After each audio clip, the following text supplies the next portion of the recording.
14 अगस्त 2005 Greece के capital Athens के आसमान पर एक अजीब और खौफनाक मेहमान मंडला रहा था। जमीन से करीब 10,000 मीटर ऊपर एक पैसेंजर प्लेन बिल्कुल खामोशी से बिना किसी से राब्ता किए बस घूम रहा था। इसमें खौफ खाने वाली बात यह थी कि पिछले 2 घंटों से ये प्लेन किसी भी कंट्रोल टावर के मैसेजेस का कोई जवाब नहीं दे रहा था। एथेंस की आबो हवा में खौफ फैल चुका था।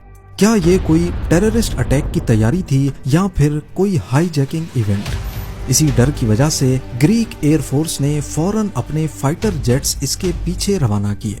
जब फाइटर जेट्स प्लेन के करीब पहुंचे तो प्लेन के अंदर होश उड़ा देने वाला मंजर देखा गया। मालूम ये पड़ा कि प्लेन के अंदर बिल्कुल खामोशी थी, कोई हरकत नहीं, कोई हलचल नहीं। सारे पैसेंजर्स अपनी सीट पर बेजान बैठे थे और कॉकपिट में भी कोई मौजूद नहीं था। इसी दौरान F-16 के पायलट्स को प्लेन के कॉकपिट में एक शख्स दिखाई दिया जो बज़ाहिर पायलट नहीं दिखता था। वो कॉकपिट में इधर उधर घूम रहा था, जैसे कुछ ढूंढ रहा हो या कुछ समझने की कोशिश कर रहा हो। अगले ही लम्हे प्लेन अचानक एक तरफ झुका और तेजी से जमीन की तरफ उतरने लगा। कुछ ही मिनटों के बाद वो एथेंस के नॉर्थ में पहाड़ों से टकरा गया।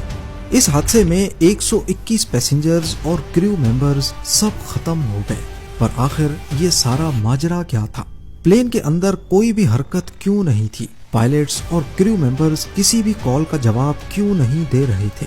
और टेक ऑफ के बाद अंदर ऐसा क्या हुआ था जो बाद में एक खौफनाक हादसे की वजह बना? ये कहानी है हीलियोस फ्लाइट 522 की, जिसे घोस्ट प्लेन के नाम से भी याद किया जाता है।